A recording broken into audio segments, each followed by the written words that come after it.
তৃণমূল ছেড়ে কংগ্রেসে ফিরলেন মৌসম বেনজির নূর। আর এই ঘর ওয়াপসিকে সাফল্য বলে দেখানোর চেষ্টা করছে কংগ্রেস হাইকমান্ড।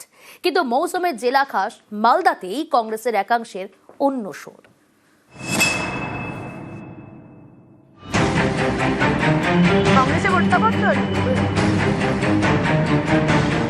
মৌসম বেনজির নূর তৃণমূল ছেড়ে ফের কংগ্রেসে। শনিবার আনুষ্ঠানিকভাবে ফেরেন নিজের পুরনো দলে। ইন্ডিয়ান ন্যাশনাল কংগ্রেস আন্তরিকতাভাবে ধন্যবাদ জানাই যে আমাকে আবার খুব ভালোবেসে ওনারা অ্যাকসেপ্ট করেছেন। আমি কয়েক বছর তৃণমূলে ছিলাম, তৃণমূলও আমাকে কাজ করার সুযোগ দিয়েছে, আমাকে রাজ্যসভার সাংসদ করেছিলেন, ডিস্ট্রিক্ট প্রেসিডেন্ট মালদার করেছিলেন। আমি আজকে তৃণমূল কংগ্রেস থেকে রিজাইন করেছি।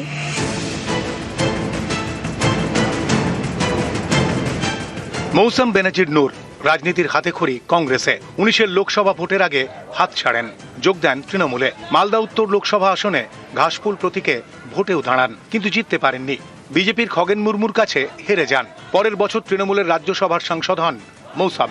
এবার সামনে বিধানসভা ভোট, তার আগে দল বদল। তৃণমূল ছেড়ে নিজের পুরনো দল কংগ্রেসে ফিরলেন মৌসম। তৃণমূল ছেড়ে মৌসমের কংগ্রেসে ফেরাকে সাফল্য হিসেবে তুলে ধরার চেষ্টা করেছে কংগ্রেস হাইকমান্ড। उनका घर वापसी हुआ है। कांग्रेस जिंदा है पश्चिम बंगाल में। पश्चिम बंगाल की जनता चाहती है कि कांग्रेस और मजबूत हो और हम लोगों की जो आशा है उसको हम पूरा करने के लिए हमेशा लड़ते रहेंगे।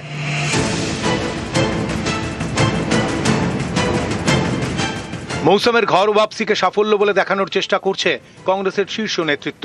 কিন্তু মৌসুমের জেলা খাস মালদায় কংগ্রেস নেতাদের একাংশের গলায় অন্য সুর। উনি এসে যে 542টা হয়ে যাবে আমার মনে হয় না। কারণ যে সুখের পায়রা হয়, যেখানে সুখ পায় সেখানেই থাকে। দুঃখের সময় যদি না থাকে তাকে আমি মনে করি না যে ও কংগ্রেসের একজন সৈনিক। আমি মনে করি উনি কংগ্রেসের আসল লোক নয়। উনি যেদিকে সুবিধাবাদী সেখানেই গিয়েছিলেন, আবার সুবিধা আসতে চলেছে বলে উনি চলে এলেন। আমরা বিশ্বাস করি তার যোগদানের মাধ্যমে কংগ্রেস দল আর শক্তিশালী হবে এবং সংগঠন নতুন উদ্দীপনা পাবে।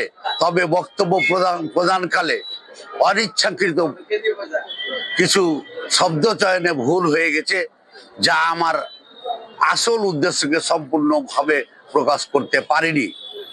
এটি সম্পূর্ণ অনিচ্ছাকৃত। নিউজ 18 বাংলা। ভাঙড়ে ফের গোষ্ঠীদ্বন্দ্বের অভিযোগ। আরাবুল ইসলামের ছেলের গাড়িতে হামলা, আরাবুলের পেট্রোল পাম্পে চড়াও। অভিযোগের আঙুল শওকত মোল্লার গোষ্ঠীর দিকে, তারা মানতে নারাজ।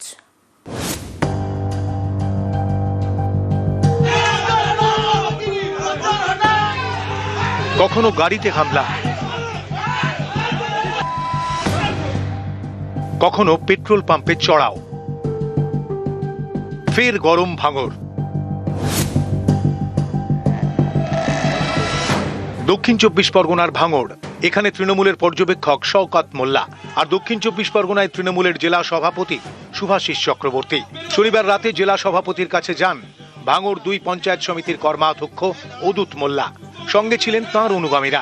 ভাঙড়ের অবজারভার শওকতের কাছে না গিয়ে তিনি কেন জেলা সভাপতির কাছে যাবেন?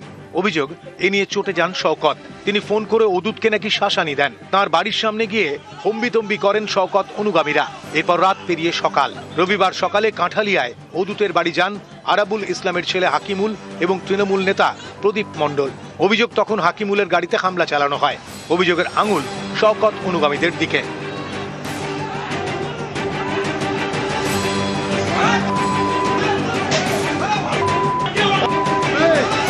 হাকিমুলরা ফেরেন আরাবুলের পেট্রোল পাম্পে। সেখানে আরেক প্রস্থ মারধর।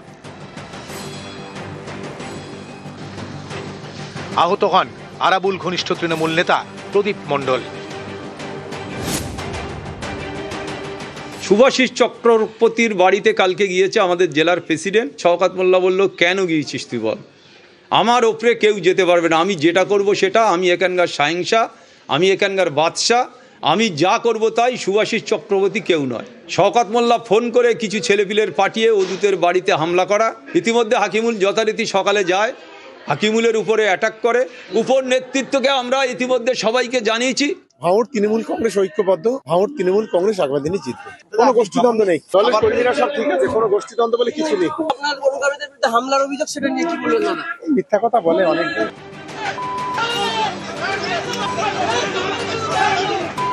রবিবার দুপক্ষই উত্তর কাশীপুর থানায় অভিযোগ দায়ের করে। ভাঙড় থেকে কল্যাণ মণ্ডল, নিউজ 18 বাংলা। গতকাল ভাটপাড়ার নিমবাগান এলাকায় চলে গুলি। 4 রাউন্ড গুলি চলার দাবি স্থানীয়দের। এই ঘটনায় এবার ধরপাকড় শুরু পুলিশের। এ বিষয়ে আরো ডিটেল জানবো, অরুণ রয়েছে আমার সঙ্গে। অরুণ, কতজনকে গ্রেপ্তার করলো পুলিশ এই ঘটনায়?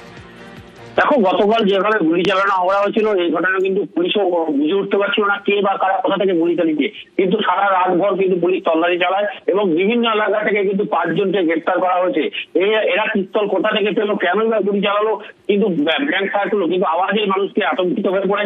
তারা কি পরে পুলিশ বলছে যে এর মধ্যে কোনো গোষ্ঠী কন্দল থাকতে পারে, নিজেদের মধ্যে কোনো ঘটনার জন্য পরিচয় তোলার জন্য কিন্তু এই ধরনের ঘটনা ঘটেছে। আজ এটা ব্যারাকপুর আদালতে তোলা হয়েছে, পুলিশ রিমান্ডে নিয়ে বাকিদের জিজ্ঞাসাবাদ করে আরো কেউ আছে কিনা বা কি কারণে গুলি চালানো তা কিন্তু পুলিশ তদন্ত করে দেখবে। বেশ।